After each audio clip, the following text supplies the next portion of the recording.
இயேசுவுக்கே புகழ். இயேசுவில் பிரியமானவர்களே, இன்று நம் ஆண்டவர் மத்தேயு 13ஆம் அதிகாரம் 23ஆம் வசனத்தினூடாக இவ்வாறு நம்மோடு பேசுகின்றார். நல்ல நிலத்தில் விதைக்கப்பட்ட விதைகளுக்கு ஒப்பானோர் இறைவார்த்தையை கேட்டு புரிந்து கொள்வார்கள்.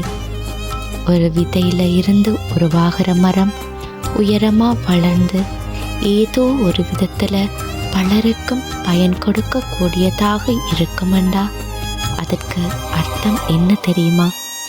அந்த விதையானது செழிப்பான, வளமான, உறுதியான நல்ல நிலத்துல விழுந்தது, முளைத்திருக்கு என்பது தான் அர்த்தம்.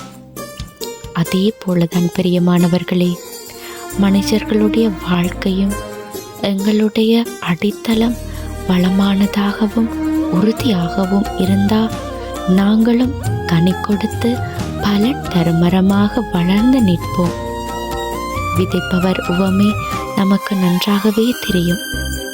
அதே போலதான் இன்று எங்களுடைய வாழ்க்கையும் இருக்கு.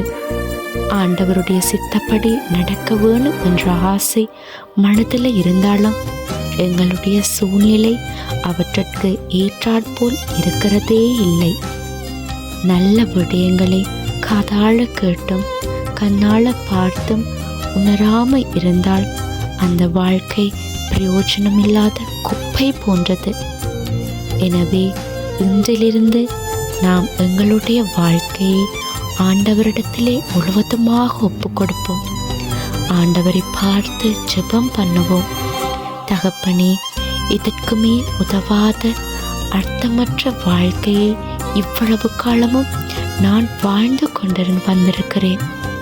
உமக்கு உபயோகம் இல்லாமல் என்னை சுற்றியுள்ளவர்களுக்கும் உபயோகம் இல்லாமல் வாழ்ந்த என்னை உமது கரமாகிய நல்ல நிலத்திலே விதைத்து பலருக்கும் பயன் தரக்கூடியவனாக வாழ உம்முடைய கிருபையையும் இரக்கத்தையும் எம்மில் நிறைவாக பொழிந்தருளும் ஜீவனுள்ள நல்ல பிதாவே. ஆமேன்.